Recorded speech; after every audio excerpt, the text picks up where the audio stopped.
Franc CFA au cœur des débats, c'est le sujet de l'info éco avec vous, Lynn Réfaille, ce matin. Bonjour Lynn. Bonjour Pauline. Il a beaucoup été question ces derniers jours de cette monnaie commune à plusieurs pays africains, après les propos du vice-président du Conseil italien, Luigi Di Maio, qui a accusé les autorités françaises d'appauvrir l'Afrique et de se servir de cette monnaie pour financer la dette publique française.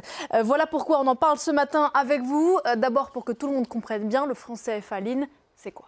Alors le franc CFA, c'est une monnaie qui est commune à 14 pays d'Afrique subsaharienne francophones qui font partie de la zone franc. La zone franc qui comprend également les Comores qui ont eux leur propre monnaie, qui est donc le franc comorien. On voit ici l'ensemble des pays donc, qui ont le franc CFA comme monnaie. Le franc CFA est donc une monnaie qui est arrimée à l'euro, qui a un taux de change fixe avec l'euro qui est donc de 1 euro pour 655 francs CFA. C'est un taux de change fixe qui n'a pas bougé depuis un quart de siècle. Et puis avant l'arrivée de l'euro, donc avant 1999, le taux de change était fixé également par rapport au franc français. Alors quelques mots d'histoire pour mieux comprendre cette monnaie, ce franc CFA. Il faut savoir qu'il est né après la Seconde Guerre mondiale, à la fin de l'année 1945. Et le premier nom de cette monnaie, c'était franc des colonies françaises d'Afrique. Mais le nom va évidemment évoluer et on va avoir deux noms pour désigner ces trois lettres, ces trois initiales que sont CFA. D'abord, ça sera le franc de la communauté financière africaine pour les pays qui sont ici en rouge sur cette carte. Et l'autre nom, c'est franc de la coopération financière en Afrique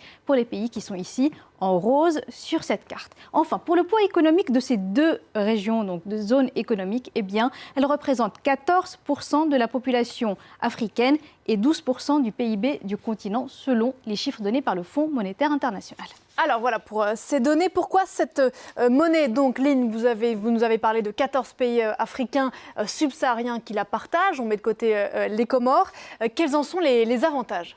Alors, plusieurs caractéristiques considérées comme avantages par certains à cette monnaie. Il y a d'abord la fixité du taux de change. Il y a un taux de change fixe entre le franc CFA et l'euro, comme on l'a dit. 1 euro vaut 655 francs CFA. Alors, cette fixité du taux de change, ce taux de change fixe, peut être considéré comme un avantage pour les exportateurs et les importateurs des pays qui utilisent cette monnaie parce qu'ils n'ont pas à se soucier de l'évolution du taux de change. Certains pays, notamment en développement, peuvent avoir leur monnaie qui fluctue énormément, des monnaies très volatiles. Eh bien, ce n'est pas le cas pour ces pays puisque le taux de change de leur monnaie va évoluer en fonction du taux de change de l'euro. Pour exporter, pour importer, il leur suffit uniquement de regarder le taux de change de l'euro qui est beaucoup plus stable. Et puis, cela permet aussi une stabilité des prix à l'intérieur du pays parce que les pays qui utilisent cette monnaie doivent avoir aussi un objectif d'inflation, une inflation qui est proche de 2% mais qui reste inférieure, donc cela évite des situations d'hyperinflation. Ensuite, cette monnaie peut être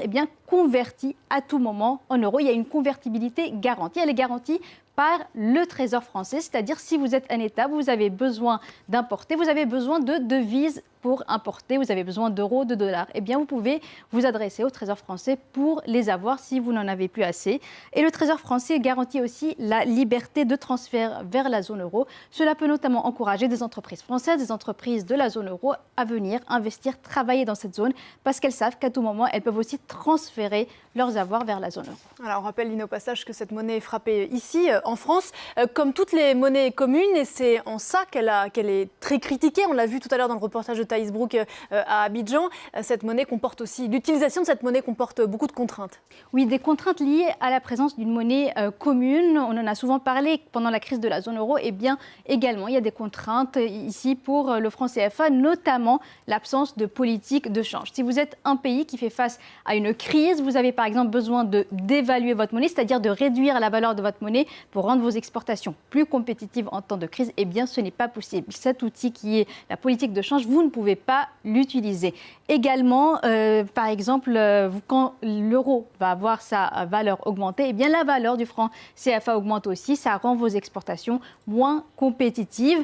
Et puis, on cite aussi des contraintes liées, par exemple, au fait que les banques centrales des pays qui utilisent le franc CFA doivent avoir des dépôts de devises auprès du Trésor français, à peu près 50% de leur stock, de leurs réserves de change doivent être déposées auprès du Trésor français. Enfin, parmi les propositions évoquées par certains pour faire évoluer cette monnaie, c'est d'avoir une fixité du taux de change, non pas par rapport à l'euro, mais par rapport à un panier de devises comme le dollar, la livre sterling et aussi le yuan chinois. Pourquoi pas une monnaie aussi, plutôt une zone économique, un pays avec lequel l'Afrique échange beaucoup.